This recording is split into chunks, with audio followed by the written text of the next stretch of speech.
Assalamualaikum warahmatullahi wabarakatuh. Saya Bulan Nuzulia Putri, NIM 1903-1116 dari Pendidikan Biologi kelas D. Kali ini saya akan menampilkan sebuah video yang telah saya lakukan beberapa minggu yang lalu mengenai bagaimana proses pembelajaran yang telah saya buat RPP-nya pada beberapa minggu yang lalu. Untuk proses pembelajaran yang saya gunakan, yaitu menggunakan model pembelajaran yang disebut Thinking Pair Share. Model ini merupakan salah satu bagian dari model pembelajaran kooperatif. Model ini mengedepankan siswa untuk berperan aktif bersama dengan kelompoknya dengan cara berdiskusi untuk memecahkan suatu masalah. Jadi di sini siswa diharapkan dapat berkontribusi bersama dengan anggota kelompoknya atau bisa disebut bekerja sama dengan anggota kelompoknya untuk memecahkan sebuah masalah yang kemudian setelah mereka memberikan pendapat mereka masing-masing, mereka dapat membuat sebuah kesimpulan untuk akan ditampilkan pada akhir presentasi nantinya. Nah, untuk model pembelajaran ini ada 3 hal yang sangat penting untuk lakukan. Yang pertama yaitu berpikir atau thinking, kemudian berpasangan atau pairing, dan berbagi atau sharing. Jadi 3 hal inilah yang dikedepankan untuk model pembelajaran Thinking Pair Share ini. Nah, selanjutnya saya akan menampilkan video mengenai pembelajaran yang telah saya lakukan.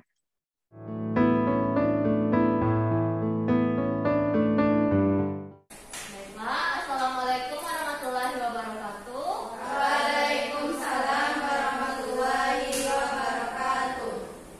Untuk memulai pembelajaran kita pagi hari ini, marilah kita berdoa terlebih dahulu kepada ketua. Silakan pimpin berdoanya beserta dengan lagu nasional. Baiklah teman-teman, dari tempat duduk, siap, berdoa mulai. Bismillahirrahmanirrahim. Rabbi shrahli sadri wa yassir li amri wahlul 'uqdatam min lisani yafqahu qawli. Rabbi zidni ilma warzuqni fahma. Amin. Selanjutnya, marilah kita menyanyikan salah satu lagu nasional Garuda Pancasila pada teman-teman pada ketukan 3 berangkat. Pada teman-teman dimohonkan untuk berdiri.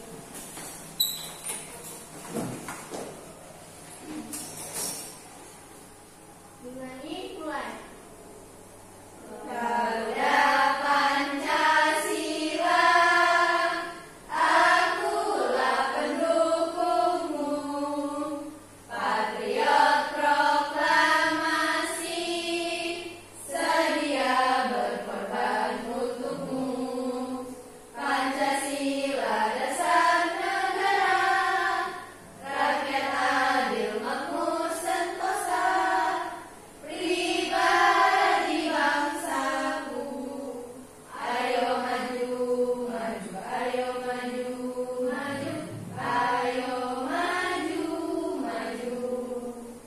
Demikian, terima kasih. Silakan duduk kembali. Baiklah, mari kita masuk ke pembelajaran untuk kali ini. Ada yang tahu kita belajar tentang apa? Tahu metabolisme. Sebelum kita masuk kepada pembelajaran pagi ini, mari kita absen terlebih dahulu. Yang pertama, Dini Febrianisa, Ibu, Novir Sairmayeni, Ibu, Putri Ramadhani, Ibu, Rena Rafifah Sabrina, Ibu, Pina Saputri, dan Zafira. Ibu. Nah, untuk pembelajaran kali ini, seperti yang sudah Ibu tanyakan kepada di proyektor, ada 7 pembahasan atau tujuan yang akan kita pelajari pada metabolisme kali ini. Yang pertama yaitu membedakan pengertian metabolisme, katabolisme, dan anabolisme dengan benar melalui melalui kajian literatur. Kemudian menentukan klasifikasi enzim berdasarkan tipe reaksi dan tempat bekerjanya. Lalu menguraikan komponen penyusun enzim, menganalisis sifat-sifat enzim, serta cara kerja enzim, kemudian menjelaskan mekanisme inhibitor yang menghalangi kerja enzim, dan yang terakhir yaitu faktor yang mempengaruhi kerja enzim. Untuk bahan ajarnya akan Ibu share saja melalui grup WhatsApp kita dalam bentuk video.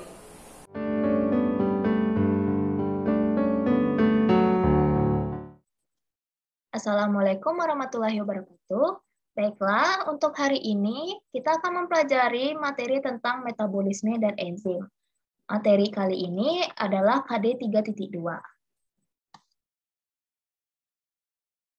Pada materi kali ini, kita akan mempelajari 3 hal penting mengenai pembelajaran metabolisme dan enzim ini. Yang pertama yaitu metabolisme, yang kedua yaitu enzim, dan yang ketiga adalah inhibitor.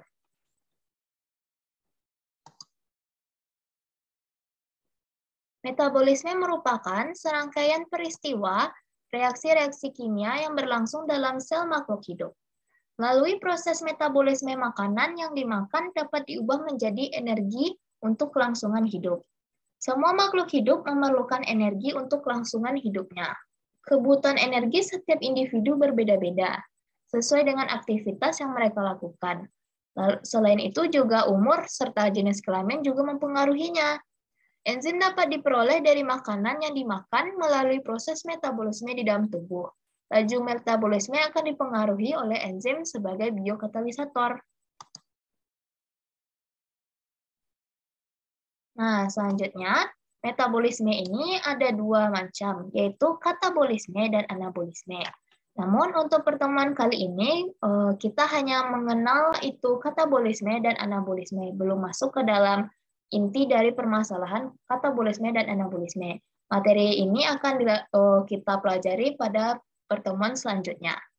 Nah, katabolisme ini atau biasa disebut disimilasi merupakan rangkaian reaksi kimia yang berkaitan dengan proses pembongkaran, penguraian, atau pemecahan molekul atau senyawa kompleks menjadi molekul atau senyawa yang lebih sederhana dengan bantuan enzim.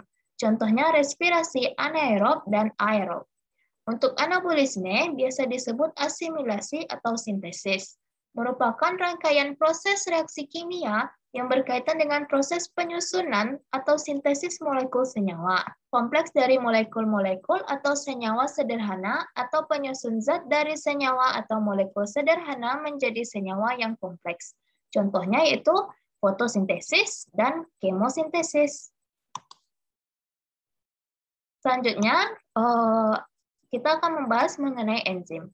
Enzim adalah suatu senyawa kimia atau protein khusus yang berperan sebagai katalisator untuk setiap enzim di dalam tubuh makhluk hidup. Enzim sebagai katalisator dapat mempercepat suatu reaksi kimia yang berkaitan dengan penurunan energi aktivasi, atau dengan cara menurunkan energi aktivasi. Energi aktivasi adalah energi awal yang digunakan untuk memulai suatu reaksi kimia. Enzim ini adalah biokatalisator yang artinya dapat mempercepat reaksi-reaksi biologi tanpa mengalami perubahan struktur kimia. Nah, untuk enzim ini ada 4 hal yang akan kita pelajari. Yang pertama yaitu jenis-jenisnya, komponennya, sifatnya, dan apa yang mempengaruhi kerja enzim tersebut. Berdasarkan tempat bekerjanya, enzim dibagi menjadi 2 macam. Yang pertama yaitu enzim intraseluler atau enzim yang berada di dalam sel, yang contohnya yaitu enzim katalase. Kemudian juga ada enzim ekstraseluler atau enzim yang bekerja di luar sel. Contohnya yaitu enzim renin, pepsin, dan lipase. Nah, untuk komponen penyusun enzim terdiri atas senyawa protein dan non-protein. Untuk senyawa protein disebut sebagai apoenzim dan non-proteinnya disebut kofaktor. Kofaktor ini ada tiga macam di dalamnya. Yang pertama ion-ion anorganik atau aktivator, Yang kedua yaitu gugus postetik, dan yang terakhir yaitu koenzim. Nah, untuk sifat-sifat enzim ada beberapa macam. Yang pertama, itu hanya mengubah kecepatan reaksi. Yang kedua, bekerja secara spesifik. Yang ketiga, merupakan protein. Yang keempat, diperlukan dalam jumlah sedikit. Yang kelima, bekerja secara bolak-balik. Dan yang terakhir yaitu dipengaruhi oleh faktor lingkungan. Faktor yang mempengaruhi kerja enzim yaitu pada suhu, pH, konsentrasi enzim dan substrat, zat-zat pengikat atau aktivator, dan yang terakhir yaitu zat-zat penghambat. Untuk keterangan lebih lanjut, Ananda bisa membaca bahan ajar yang telah Ibu berikan. Nah, untuk inhibit. Lalu untuk yang terakhir yaitu inhibisi atau zat penghalang. Untuk inhibisi ini ada dua macam. Yang pertama yaitu kompetitif, lalu yang kedua yaitu non-kompetitif. Untuk inhibisi kompetitif terjadi karena adanya molekul inhibitor selain substrat yang berikatan pada situs aktif enzim. Molekul tersebut secara struktural dan kimiawi mirip dengan substrat sehingga mampu berikatan dengan situs aktif enzim tersebut.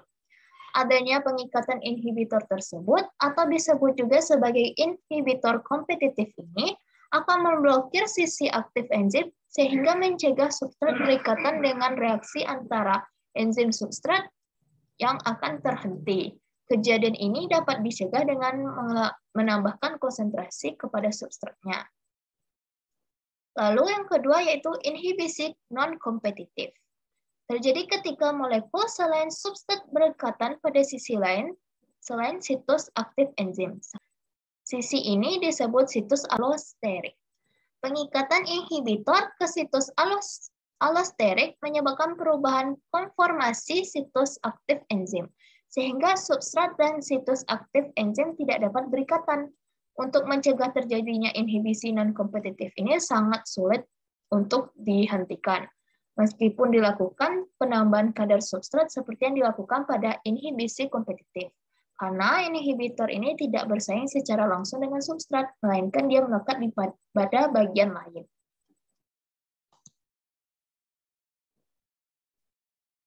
Namun, meskipun inhibisi enzim ini sangatlah merugikan untuk proses enzim dengan substratnya, namun juga ada keuntungan dari proses inhibisi enzim ini. Salah satu contohnya yaitu inhibitor yang ada pada aspirin. Aspirin dapat menghambat enzim COX-1 dan COX-2 yang memproduksi pembawaan pesan peradangan prostaglandin, sehingga aspirin ini dapat menekan peradangan dan sakit. Selain itu juga ada inhibitor ACE atau angiotensin converting enzyme inhibitors. Pada orang yang memiliki riwayat diabetes, penggunaan inhibitor ini dapat menurunkan kadar gula. Dan juga disebut sebagai kondisi hipoglikemia. Nah, untuk materi yang terakhir yaitu cara kerja enzim. Untuk cara kerja enzim ini ada dua teori. Yang pertama yaitu teori lock and key, dan yang kedua adalah teori inductive fit. Nah, untuk teori lock and key, seperti judulnya, merupakan teori yang menyatakan bahwa enzim itu disebut sebagai gembok, sedangkan substrat itu disebut sebagai kunci. Mengapa hal itu terjadi? Karena enzim ini selayaknya sebagai gembok yang memiliki sebuah tempat yang dapat dibuka oleh kunci atau substrat tersebut yang disebut sisi aktif yang kemudian dilekatkan oleh substratnya. Maksudnya di sini enzim ini akan membentuk sebuah sisi aktif yang hanya sesuai dengan substrat yang mereka inginkan. Karena itulah teori ini disebut teori lock and key atau gembok dan kunci. Kemudian teori yang kedua yaitu inductive fit. Untuk model ini, sisi aktif enzim tidak terlalu mirip dengan bagian substratnya. Namun nantinya ketika sisi aktif enzim ini bertemu dengan substrat tersebut, dia akan mengkondisikan dirinya layaknya bagaimana bentuk substratnya. Karena itulah dia disebut dalam bahasa Indonesia itu induksi pas. Fit itu adalah pas. Nah, inilah akhir dari materi pada hari ini. Mohon maaf apabila ada kesalahan. Terima kasih. Nah, untuk mempersingkat waktu, Ibu akan memberikan sebuah LKPD.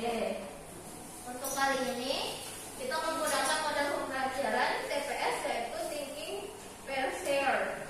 Untuk metode kali ini, kita melakukan secara berkelompok, dan setiap kelompok akan diberikan satu LKPD. Setiap siswa akan memberikan pendapatnya sendiri, kemudian disimpulkan dalam jawaban berkelompok. Ibu, kelas.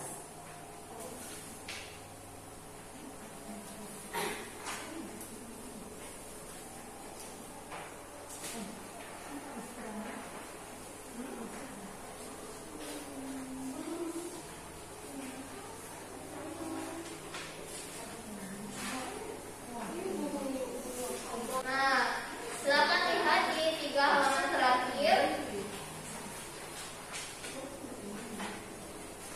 Itu untuk LKPD yang akan siswa isi dalam kelompoknya. Akan Ibu beri waktu sekitar 20 menit dan kita akan presentasi selama 25 menit. Baiklah. Baik, Bu. Kelompok, Bu? Iya. Jadi kelompoknya kayak gini, Bu? Iya, kelompoknya vertikal aja. Baiklah, 20 menit telah berlalu. Kita masuk kepada pembahasan LKPD kita kali ini. Untuk soal yang pertama di situ adalah sebutkan klasifikasi engine berdasarkan tempat bekerjanya. Apakah ada yang ingin menjawab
Baiklah, inilah akhir dari video pembelajaran yang telah saya buat. Saya tahu ada banyak hal yang di dalam video ini sangatlah kurang, dan untuk itu kepada teman-teman dan ibu, untuk khususnya kepada teman-teman saya seperti yang telah diminta ibu, yaitu Zafira sebagai komentator pertama, dan lalu kemudian ada Alda Sevitri sebagai komentator kedua, kemudian ada Azizah Rahma Juwita, dan yang terakhir yaitu komentator terakhir Fadila Rizky Amalia. Kepada ibu dan teman-teman, saya mengharapkan kritik dan saran untuk membangun bagaimana saya bisa lebih baik dalam melakukan pembelajaran di masa yang akan datang. Sekian dari saya, terima kasih.